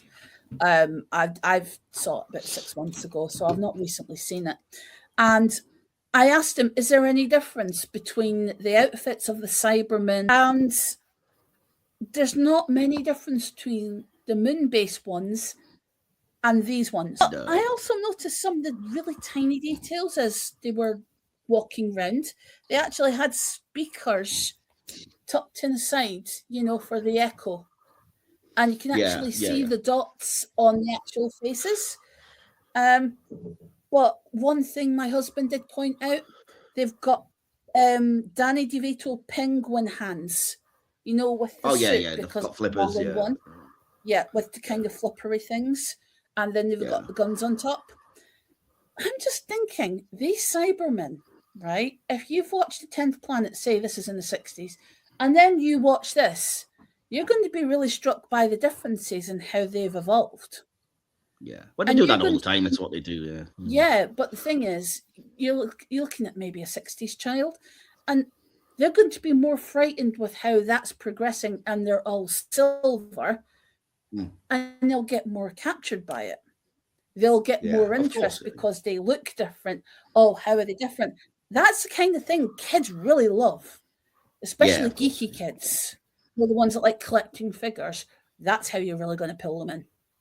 Yeah. So definitely. The development isn't just for the story, it's for the toys, it's for the memorabilia. Of course. You know, it was only just toys basically back then, but now you've got everything. Yeah. But I mean, back then, toys were the rage. It does fit with the idea though of the cybers being, you know, something that constantly upgrades because technology does, so it makes sense. But I mean, I don't have much else to add with the notes because we'll have to wrap this up shortly. So, writing-wise, the only other issue that I had, I think, is the Cybermen. For their plan of supposedly being so bold, it really irked me that they all get woken up from the tombs and then immediately seal themselves back into it. Like, okay, you guys go back to the tombs, I'm out now, and then like, oh, it's such a waste. It just seems so silly. But yeah, I can't. Again, it's just one of those things, isn't it? With the 60s, you don't have that many Cybermen actors, I guess, but the ones that are there do a good job. So. And I like some of the horror movie type aspects of it, where the Cybermen are all popping up from behind and scaring you, and the fact that the cyber controller, you think he's dead and he's not, in full-on horror movie style, is pretty cool. So yeah. Well, I'll move us on. I don't want to spend too much longer on this episode, but acting-wise, we've kind of touched on basically actors involved. The only thing I did have, like I said, is that it was Michael Kilgariff cast as the cyber controller. He was reluctant to take the role because it doesn't have any lines, because obviously Peter Hawkins is voicing the role. But in the end, the director basically told him it would be an important role. They needed somebody tall and bulky and with the physicality to do it, and so he decided to take on the role. And I think he's good in it. And as you said, he did come back to Doctor Who for other similar roles, like the K1 robot in future. So, yeah, other than that, there's not really much else to say. We've kind of talked about how good the regulars are, how we don't particularly, I think most of us don't particularly like the extras and the guest cast. I think there's some real cheesiness. I think it's quite symptomatic when they open the doors and they all cheer like a really cheesy, like, yay, like a party or something. But yeah. So did you guys, anyone have any other thoughts on the acting that we haven't already touched on? No. Okay. Well, yeah. I've just realized as well, we should really mention briefly the idea of, like, a lot of people have an issue with this serial because of the racist way that Toberman is portrayed. And there's no excusing it. There's no denying it. It's very dodgy from the moment they say he's your, servant or slave, basically, and he's fulfills all of the kind of mute black servant stereotypes. Oh, he's the strong man, but he serves his mistress kind of thing. And it's a shame, because I think his story arc in terms of, like, being the one that gets part upgraded, but his humanity eventually breaking through because of his love for this woman that's been killed and everything is really effective. I don't love the way that the Doctor basically uses him, because he's like, well, this evil must be a post. You have to go kill them now. And, if you die yourself, oh, well. I think that's pretty heartless of a Doctor. Similarly, when he's setting up the traps at the end, the Doctor's like, no one else must come here, so I'm just going to reset up these fatal traps for anybody else that comes. I'm like, all right, it doesn't seem very doctory, but we'll let you off, I guess, because it is dangerous. But, yeah. Anyway, moving on then to the directing, as we said, it's by Maurice Barry. The only real note I have about this is that the scene of the Cybermen breaking out of their tombs that has become iconic was filmed entirely in one take. Other than that, we've kind of mentioned, I think, a lot of the other stuff. There's limitations of the studio set that I think make it seem a bit smaller than it should, but at the same time, there's also really good use of, like, the verticality, the Cybermen's tombs and things. Like I said, horror movie type aspects and hiding in shadows, things like that. Was there anything from the direction that anyone wants to mention? I like the way they directed the humor. Yeah, for sure. Yeah, to make it a bit lighter at first, for definite. But I just think the Cybermats go kind of unappreciated in it, because they come back, but yeah, they come back, but they're in the background, and I just kind of think, the direction that they're used, I think they're used more as kind of a distraction for what the next part of the story actually comprises and takes you forward to. So I think they're used as more as a directional tool to help push the story in the right direction, instead of actually having the Cybermen themselves, because they're underground, but the Cybermats are up. Yeah. And it gives you that kind of cliffhanger ending that one of them's escaped, and you're like, ooh, what could happen now, kind of thing. But that's fair enough. Did you say something, D.K, you wanted to add about the directing? No. I think I was gonna, but I do like the use of some of the shadows in this. Yeah, very good, very effective, for sure. What about you, Toby? Anything from the direction standing out? Or the acting even? I have nothing to add to what has already been said. Okay, cool. Well, in that case, I'll dive to the VFX production design, because there's only a tiny bit about this. The Cybermats that we've mentioned earlier were controlled by various means: wires, wind-up, clockwork, and radio control, or sometimes just simply being shoved into the shot. The Cyber Tombs were designed by Martin Johnson and impressed Maurice Barry, the director. We mentioned earlier, but the Cyberman being killed and goo coming out of it led to some knuckles being wrapped because it was deemed too violent, even though I think by today's standards it just looks silly. Just looks like he's been filmed with shaving cream or something. And it feels churlish to mention limitations of the 60s, but there's some obvious kind of really crap energy wave effects whenever the Cybermen are supposed to be doing things. A very obvious dummy version of the cyber controller when Toberman throws him. It's obviously That was funny, yeah. that is bad. Yeah. It's a dummy! Yeah. It so is, though. I mean, it flops. Like, there's obviously nobody in there. But and like I said, there's some very Evil Dead, like, jerky type effects and stuff at times. But for the most part, I think it gets away with it, and it disguises some of the limitations, I think, a bit better than some of the early serials. But they are undeniable, unfortunately. Toby, anything you want to add to that about the production stuff? I mean, it is a little bit weird that it's like this huge tomb and it's like 3 rooms. That's it. Yeah, well, yeah. Yeah, that's what I mean. It's clearly like just a studio they're filming in every time, and it does limit it a bit. But yeah, unfortunate. Okay, the music and the sound next then. There's not really much to add here other than to say stock music and cues are used. I do think I like it, but it is, it's not really specifically composed for this. It was just stock music. Various CDs have been released, though, with various random amounts of these. They are popular, even though they were not designed for that. I did initially like the cyber voices now at least sound electronic as opposed to the weird sing-song, pseudo zippy voices of the 10th Planet.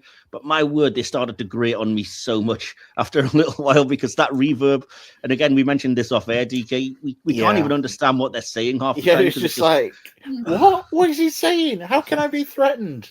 Yeah, it just sounds like, oh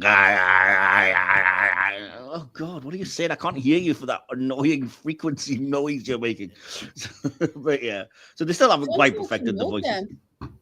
Yeah, exactly. But yeah, so yeah, I mean, that's, like I said, that's basically all, anything that I wanted to deal with. General, any thoughts that we haven't mentioned, Toby or DK, from anything? I do like the kind of, past the Hartnell, what we were talking about the other day with 10th Planet, I do like they seem to have kind of like a motive for a Cyberman theme. Yes. Which they're using. And I do, I do really like that because I think I'd seen Earthshock and stuff like that, and you have the soundtrack on that, the clanging noises, and it seems to where it kind of originated from, and I do love that we get that kind of vibe already in the show's history. So yeah, I think I prefer the music kind of on the early ones where it's very kind of electronica kind of stuff, and you can it really sort of fits the Cybermen more the way that it's. I can hear it in my mind, but it sounds almost ahead of the time because it's like an 80s. Synth metal almost in some ways. So, yeah, cool. Any thoughts from anything about anything? Sorry, from you, Toby? Just a little thing. I liked in one of the many times the human villains were defeated. The Doctor tries to trick him with he's playing up the villain's ego and hubris, and I thought that was a really fun moment. Yeah, definitely. Yeah, when he's now I know you're mad. I just needed to make sure, kind of thing. Excellent. The Doctor gets some great lines. I haven't even mentioned the. I have a particular way of doing these things. Like it's keeping my eyes open and my mouth shut.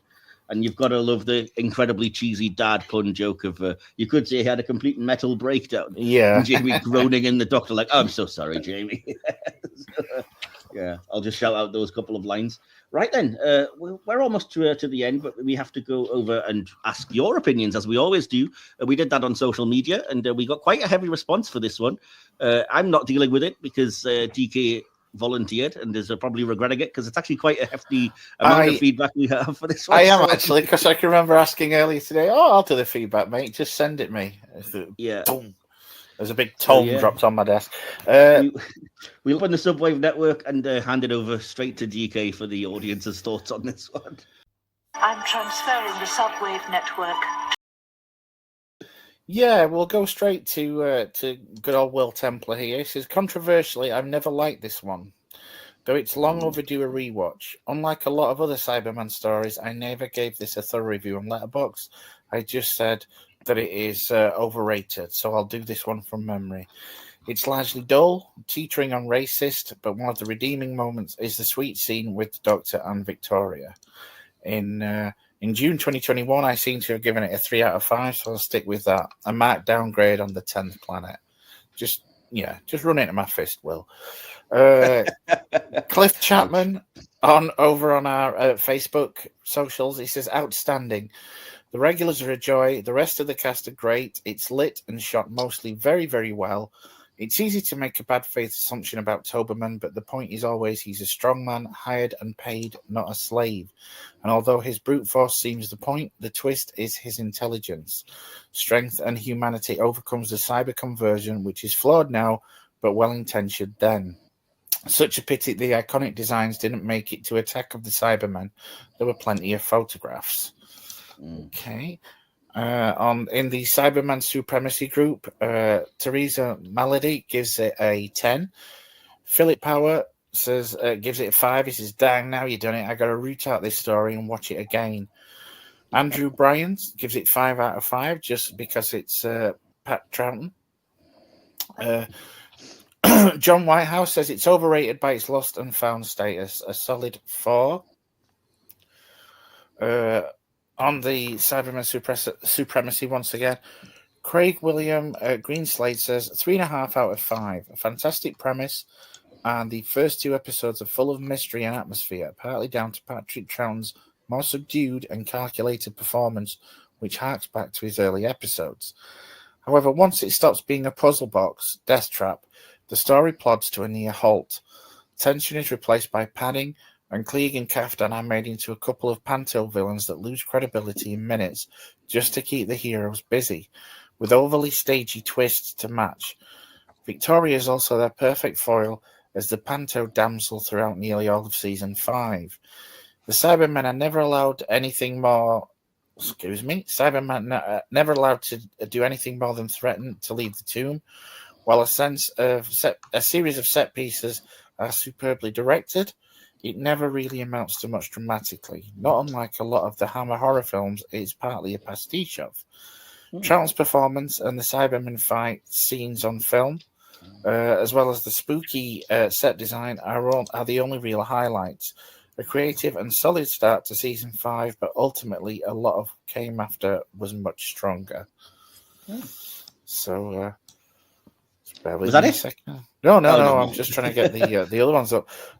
Wayne Clinton says 5 out of 5. Well done to Maurice Barry, who directed this story, and to the actors and production team. True, an iconic classic.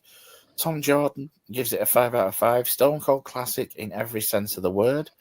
Marcus Bryan, another 5 out of 5. One of Troughton's best. My artistic homage around the time of the VHS release. Little picture there. I will put it again. I'll put this up. I have asked his permission to use it, and we have credited him appropriately for it because he said you can use it if you credit me, and it's fantastic. He himself actually made it, and it's really fantastic. It's really good, yeah. Yeah. Adrian Berry says 5 out of 5, although I might be being coerced. And there's another again, that works better with the picture because he's actually got one of the Cybermen behind him at one of the exhibitions, and it's the tomb of the Cyberman model. But yeah, I'll put the picture up to that one. Richard Chappie says, I rate this story a 5. Scary as hell compared to the shit now. Okay, say what you feel. Richard Everett gives it a 10. Alan John Scott New gives it a 5 out of 5. Says it's brilliant. David James Morse on Cybermen Supremacy says, I really like this story. Remember getting the VHS when it was first released. 5 out of 5. Simon Wicks says, I've heard people say that Finding Tomb didn't do anything for its reputation as being a classic. For me, it will always be a favourite. Troughton is at his best in this sheer class. Nice. James Leaper, he says, this story is one of my most absolute favourites and pleasure to watch. My first DV Doctor Who story and rented so many times from Blockbuster. It's a very atmospheric story, which is done so well. The soundtrack choices were great picks that complement this story. Great writing and pushing stories forward in Doctor Who. One of the few stories that showed cyber white goo gore. We are shown the terror and technology of the Cybermen, the controller and their cybermats. The black and white just adds and complements the story. These Cybermen are, I think, in my top 3 of being the scariest. 6 out of 5. Highly recommend for any fan to watch and listen to. Both audiobook and the radio collection soundtrack. I listen and have the original soundtrack too, and he calls it a true cyber classic. Don Jeffrey Krauskop says, listen, I know what the most common complaint about this one is, and I can see why people raise it. I also know the performances by some of the actors playing American characters are a bit stilted. Yeah. Just a bit. But the fact is, this is a fantastic serial. Atmospheric, tense, beautifully designed, and brilliantly essayed by the leads. It's considered a classic because it wholly deserves that distinction. One of a handful of stories that I consider truly essential to a full appreciation of Doctor Who. Those who don't know it or reject it because they find certain elements of it off-putting will never fully understand just how great this show or the Cybermen can be. And Coaches Garcia gives it 5 out of 5. He says, great performances from our regulars and most guest stars. Incredible ambience and menace. The fear of the Cybermen is felt before they even appear. So many iconic shots and concepts introduced, as well as the very real fear of becoming a Cyberman, which sadly didn't much return to the forefront as a horrific element until the 6th Doctor story, Attack of the Cybermen. Tomb is just a wonderful story that pops along and is classic Doctor Who at its very best. Albert Smith then rounds it off with giving it 5 out of 5. I remember when it was found, watching it on PBS, and I was amazed. One of the best Doctor Who episodes ever. I think we've got quite a consensus there for the most part. Yeah, I mean, there's a couple of dissenters, but not many. I think for the most part, very highly regarded. So yeah. So we'll see what we think. We'll start, of course, by giving our favorite character moment in line, as we always do. And Lynn, I'll come to you first. Do you have a favorite character, a moment or scene, and a favorite line from Tomb of the Cybermen? Might do. Well, I've got one that, yeah. You might say they've had a full metal breakdown. That's your favorite line, yeah? No, that's not my favorite line. That's one that I find particularly humorous. Yeah. But one of my favorite ones right at the end. I never like to make predictions. Yeah, exactly. Fair enough. But what's the one thing he has to do when he's with his companions? He has to predict what the outcome is in the adventures. He has to predict how he's got to protect them. Of course, yeah. So it's just ironic. Yeah, yeah, that's cool. So who's your favorite character throughout the serial? And is the Doctor impressed you, or one of the companions, or the guest cast? I think Jamie actually impresses. Okay, cool. Yeah, cool. That's unusual, he comes out and what's that when he's trying to open the door? I've not had that much exercise lately. Oh yeah, of course, yeah. What happens if you get lost in the TARDIS? I mean, is that not counted as exercise walking? Like, you know. Yeah, I mean, didn't have I as don't know if that's traditional into the kill, but you know, most people do actually wear something to keep themselves warm. So I think the Doctor and Jamie together. Okay, cool. Because of the way they try and shield and guard people. So I couldn't pick one. Okay, I think that's fine. We'll let you have to. Of those two. Cool. And do you have a favorite moment or scene particularly that stands out? No, I like all of it. All of it. That's okay. That's fair enough. What about you then, Toby? We'll come to you next for your favorite character, moment or scene and line, if you can think of anything for all three of those. Favorite character. I think the Doctor, honestly, is very fun in this serial. Favorite scene.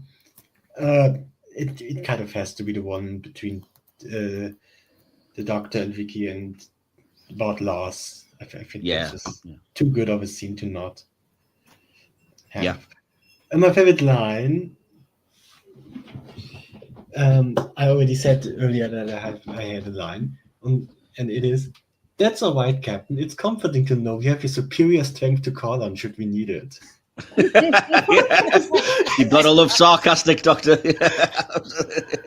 This was so funny. Did you do the She clapped snapping back. motion? Oh, get you, bitch! Victoria clapped back, and finally, Nice, true. Yes. Oh, it's Victoria. Yeah, that's right. But you gotta love the sock, as I'm all the same quality. DK, you know what I'm going to ask, so over to you next. Yeah, it's pretty much in agreement for most of it. Favorite character is the Doctor. I think Troughton is fantastic in this. Favorite scene, it's the one that Toby's mentioned, the Doctor and Victoria about loss, and no one else in the universe can do what we're doing, kind of thing. I like that.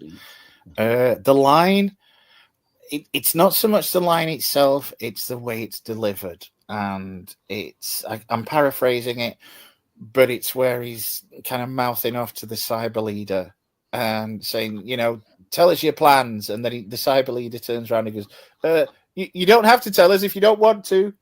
I mean, you don't have to. Yeah. Because he's squaring up to the Doctor and clearly taller. Yeah. Awesome. Yeah, I mean, I'm not going to be that different. My favourite character was the Doctor. I think Troughton has really found his feet by now, and it shows, even though I wish he had a little bit more to do. My favourite moment or scene, again, amongst all the admittedly great action and sci-fi, it's the Doctor's discussion about family and loss with Victoria that ironically sticks in the memory. I agree.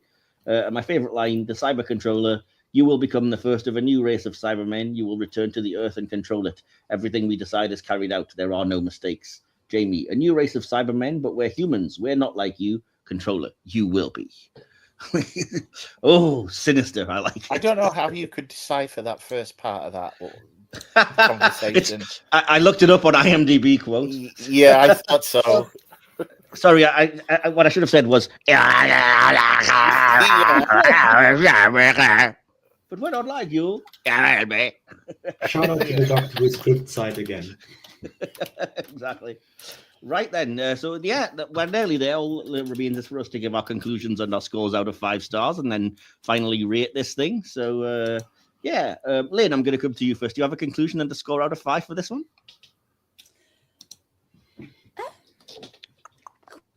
Conclusion I've got for this is, if anyone hasn't watched this, watch this. I mean, Morgan Jeffrey in 2013 for Digital Spy praised the effectiveness of the Cybermen, stating that it's a story that every other Doctor Who adventure wants to be. Wow, and I think he's got a point, because it's got a little bit of everything in there. So it's a fact that you have actors that are part of Hammer Film Productions and Bond, because George Pastel is in From Russia with Love and License to Kill, the original one. The Roy Stewart was one of the first black actors and stuntmen in the UK and the US. So obviously he was Quarrel Jr. in Live and Let Die. He was in Carry On the Jungle, Twins of Evil, Doomwatch, Up Pompeii, I Claudius.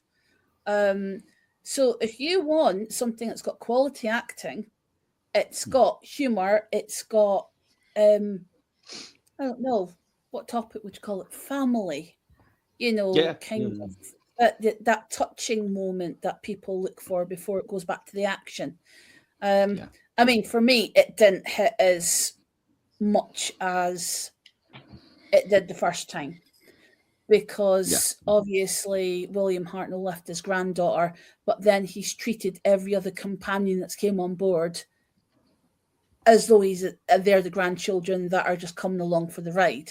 So to me, that's just a continuation of a theme that started with the first Doctor. But that's as I've got older, and that's what that's what my thoughts are. They might not be the same as everybody's. But my conclusion is, if you haven't watched this, dang, you're missing out on something. Okay. And what score would you give it out of 5 stars? Ask a silly question, get a silly answer. I'll write down 1 then, shall I?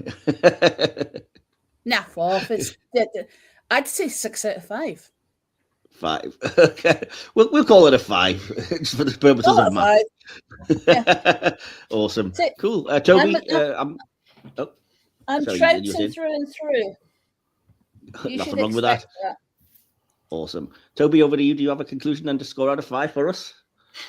As always, dragging down the score in the end, but we'll get to that. Yeah, I'm not as overly positive. I'm not completely negative. I think the idea and the concept are really, really cool. Having like a Tomb of Cyberman, playing with the horror stuff, I think it's really, really cool. And it makes me kind of wish that maybe Doctor Who give this concept another go. I would have really loved like a modern version of this concept, like not a remake of sorts, but just the idea of okay, Cyberman's in a tomb and maybe a horror vibe, and just see what else we can do with that in a modern sense. I would have really loved that. Yeah, the episode itself. I mean, there are some really fun moments in this, and there's in the one really, really good moment we already talked about between the Doctor and Victoria. And I think the overall plot just kind of falls. Then again, it's another thing of there were a lot of good ideas for the plot, but I think just in the execution and the pacing, it just falls flat for me. And it's just too much back and forth, and the side characters are not really developed as much outside of the villains that at least get a little bit. And I think that's really dragging the story down for me. And yeah, I think that's the main issue with the story that's dragging it down for me. Okay. And I gave it oh god, I'm going to get cancelled for this one. I give You're it not. I give it 3 out of 5. 3 out of 5. That's fine. That's the same score that DK gave the 10th planet, so you're in good company. So don't panic too much about that. And, speaking of which, DK, over to you. Fairly short, this one. I said a good, a decent Cyberman story, very well pitched with regards to horror, although it does have some fantastic comedy elements. All the regulars are firing on all cylinders acting wise. The background characters, maybe not so much. It's also not dated incredibly well with regards to some representations. The set design is pretty good. I think it's creative. I think it works. It sets up a nice atmosphere. The outdoor location shooting in the quarry helps it immeasurably. I think it's a solid story. It's just not aged particularly well, and there's just one or two things that stop it from being perfect for me. So it's a 4 out of 5. Okay. So, bear with, I'm just pulling up my conclusion now. So you gave it a 4 out of 5. Yeah, I said a little slow to really get going and hampered by the era's production limitations and unfortunate sensibilities. I can see how its reputation might have grown during its long absence, but I think that despite its flaws, it largely lives up to the legend. The juxtaposition of the fascist-coded evil of the villainous humans with the Cybermen is a fascinating idea, even if somewhat underdeveloped and occasionally feels like a hat on a hat. The Cybermen plotline is far more compelling than the human equivalent, but it can't be overstated how effective the metal menaces are here. This feels like the moment they truly arrive, fully formed as the icons they'll become, ruthlessly logical, cold, and driven to make others like them through the removal of emotion and free will. Toberman's conversion is basic, but still chilling, especially for the time. The opening Mummy's Tomb, Temple of Doom material doesn't feel essential, but it's fun and adds texture. The story moves at a brisk pace and wisely leaves you wanting more rather than overstaying its welcome. Performances are variable, with some expected 1960s ham offset by genuinely excellent lead work, especially the Doctor and Victoria. The supporting cast is solid without drawing undue attention to itself, while the Cybermen performances are physicality are near flawless. The direction is bold, ambitious, and quite ahead of its time. It could well be among my favourite directed classic stories, if not for the obvious limitations of effects and restrictive studio sets. Overall, it's an excellent and pivotal story, crucial to the development of the Cybermen, and notable for its relatively modern pace and execution, which make it an easy and enjoyable watch. Racist connotations and 60s limitations hold it back slightly, as does the sense that it falls just short of a deeper level of meaning and impact. Even so, I'm very glad the story was recovered, and its reputation as a higher tier classic feels well earned. Not perfect, but foundational in its own right, and quite worthy of its place in the canon. And I also gave it 4 out of 5, just like you, DK. So yeah, so that actually gives us a nice round solid number, because add those together, divide it by the 4 of us here, gives you a final score for Tomb of the Cybermen of exactly 4 out of 5.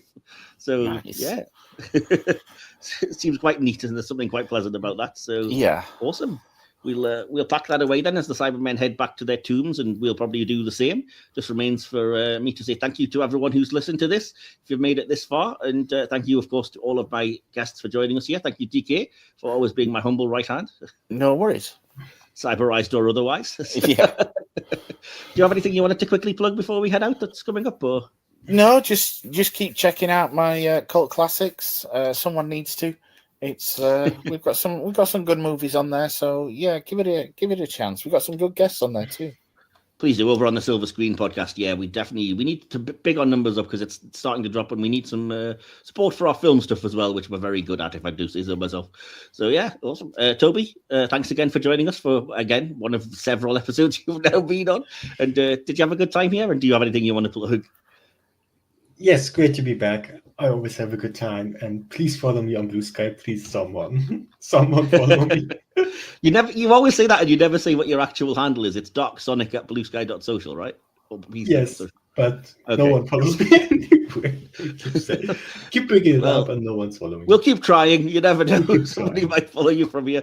I'll always leave that in the episode description as well, along with all of our details. So, and Lynn, thanks for again coming on another one of the classic Who reviews. Did you have fun? And did you have anything you wanted to plug for us?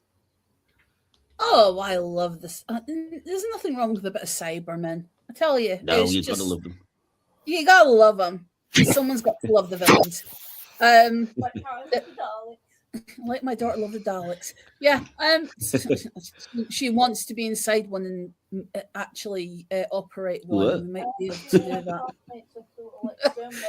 So the only two things I'm going to plug are the Sheffield Comic Con on February the 8th at Pond's Forge in Sheffield.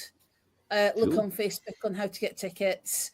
And obviously the podcast that I'm a part of with Stephen and other presenters, Adventures in Time and Space, a Doctor Who podcast.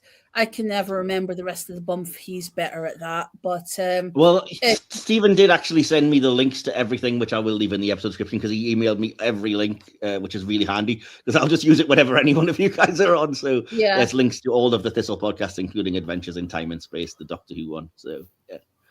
Yeah, I'll also plug our little theatre group, Destination Yesterday, if they look it up and check out the productions that we've done so far, which includes Michael, DK, and myself. They doing a lot of Lovecraftian horror type acting. So if you like what you hear from us talking about things, imagine how much you'll enjoy us acting. So yeah, that's awesome.